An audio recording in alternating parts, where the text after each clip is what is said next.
Drew here from Drew's Crochet, and in this video we're going to be looking at how to make an oval shape. Now this is actually quite a diddy one because this goes on the sole of the bootie that I make for my character Charlie the Centipede. But honestly, it's the same simple fundamentals for every oval you do. Now if you like this video, please subscribe underneath and remember, hit the bell so you know when my videos come out. Okay, let's get started. Now, ovals are really integral, but when you actually start it with a chain, you can sometimes get a very big gap down the centre spine. But I've got a way of getting around that, and I'll show you how we're going to do that today. Now, I'm going to use a different colour wool because this is quite small and it'll be quite difficult to see. So we're going to go with a bigger hook, bigger wool, and then you see where we're going. First of all, we're going to make a chain. So we're going to make a slip stitch and chain 8. And remember, this is just the start. However big you want your oval to be, you'll chain a bigger one or a smaller one, whatever you want. But I'm just going to show you how I do the soles for the booties on Charlie the Centipede. Now we're going to be chaining 8 here. That's 3, 4, 7, 8. Now, okay, don't know if you can see that, but on a normal chain you can see like the little V shapes of each stitch. Now what we want to do is, in a typical oval, you will crochet down one side, come around the corner and then crochet at the other side, and that will give you the basis for an oval shape. But what we want to do, we're going to do that, but as an extra, if you turn your chain over onto the back, I'll just zoom in on that, you can see, I don't know if you can, there is a series of small bumps down the back. Can you see from the side those small bumps there? On each stitch has its own bump. It actually keeps each stitch together if you look at it. But what we want to do is we're going to incorporate in each of our stitches from here one of those bumps, the correlating bump. So don't go quickly, go slowly to begin with, and you soon pick up speed. So we want to do it into the second stitch from the hook, so that's 1, so we go into that one. Now turn this over, make sure you get your right bump, otherwise you're going to be missing stitches out. It's that one correlating right nearby it. So we're going to put that on your hook. You have to force it on with your finger, don't worry. Now we've got 3 loops on our hook. We want to yarn over like normal, go through those 2, and then finish it off just like a normal single crochet. And that'll be our first stitch. Now, in our pattern that we're following, we want to do in total 6 single crochet down this side. So that's 1. So we go into the next one, turn it over if you're not sure where you're going, and find that little bump, which will be there. Can you see? In the middle of the stitch. So you'll soon get adept at doing this. What you do is, if you have to push it on with your finger, don't worry. This is a bigger hook, so this is quite difficult to put it on. There. Be careful you get the right bit of the stitch, because otherwise you'll get the other side, which we're going to be crocheting down in a minute. Right, so that's 2. Number 3, find your bump, which will be just there. Make sure both bits go on. There we go.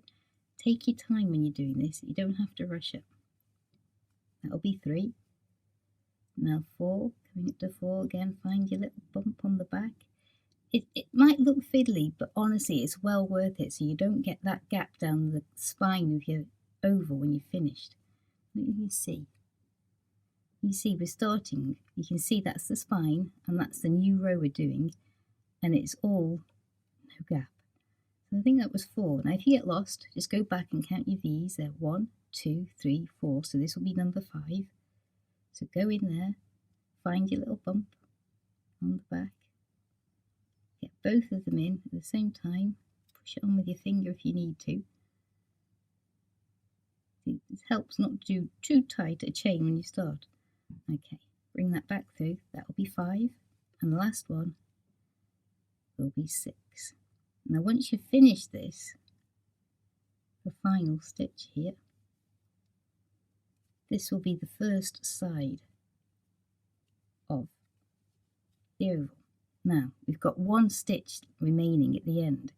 This is where we want to go around, come round to start the other side of the oval. So we want to do 3 single crochets in this end. So don't worry, if you do wrong, just redo the stitch again. So that's 1. Now if you were making this oval for, say, like 2, I don't know, a big one like a rug or something where people would see the other side, this is the point in time where you want to start crocheting the end into the other stitches. But as we're going to be putting this inside a boutique on a toy, it doesn't really matter, we can leave that, you don't have to worry about that. Okay, so now we've done 3 into the end, and you see we've gone down one side, we're coming round the edge, and now we're going to go up the other side. Now if I look at our pattern, it says once we've done 3 into the end, we want to do 4 single crochets down this side. And this is very simple because it actually makes it easier. Having done what we've just done, these are just simple single crochets. That will be 1. It's just the other side of the initial foundation chain. 2, 3,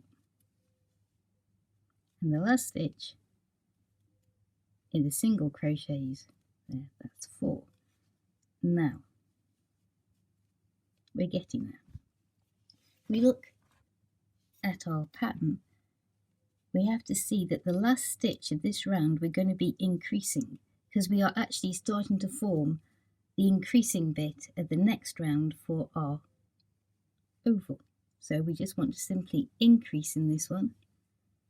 It gives us another stitch. Now because this is amigurumi, we don't have to join it with any slip stitch or anything, we just carry on into the next stitch for our next round. Now this will be, so we've done 1 increase, the next one is just a simple single crochet, and then the next one is an increase. So effectively on that end we've done an increase, a single, and then an increase. So that's given us a bigger edge than it was last time. Now in our pattern we're just going to follow down that side, which will be another chain 4, because each time the sides will be the same, we're just increasing the ends each time, and it will be bigger and bigger. So let's do another 4 down this side. It's just like a normal, we're just following round now for each round. 1, 2, 3,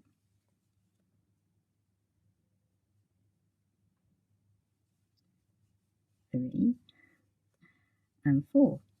Now we're coming to the other end, so once again we want to do, this is an increase again, so we're going to do an increase, but we've got a bigger end, so we're going to do 2 single crochets, not just a single one. So we're going to do an increase, that's 2 in the 1 stitch, then we're going to do 2 singles, 1, 2, and then to finish our increase for that end, we're just going to do the next one as an increase. So effectively for that end, we've done 1 increase, 2 single crochet, and another increase. And if you can see that, we're getting a beautiful oval shape. Now for the purposes of this pattern, we're just doing the sole of a very small boutique. So we want to go down SC4, single crochet 4, 1, 2, 3, and 4, and then just like last time, to finish off that row, which is only round 2, remember, we're going to increase in our final stitch like that, and that gives us a beautiful oval shape. Now you can see the difference, just because I've done that in a thicker wool and a bigger hook than I did before, that these two, they're the same pattern, but look at the difference in size. Now if you wanted to carry on this pattern, this oval, you could easily do that by just carrying on same ends. So we did 4 in between each one, and then we did increase would be 2 and an increase. In the next round it would be increase 3 and an increase. If you see, as you go around, it makes it bigger and bigger. But for our purposes today, that's all we need to do. And that's how you do an oval.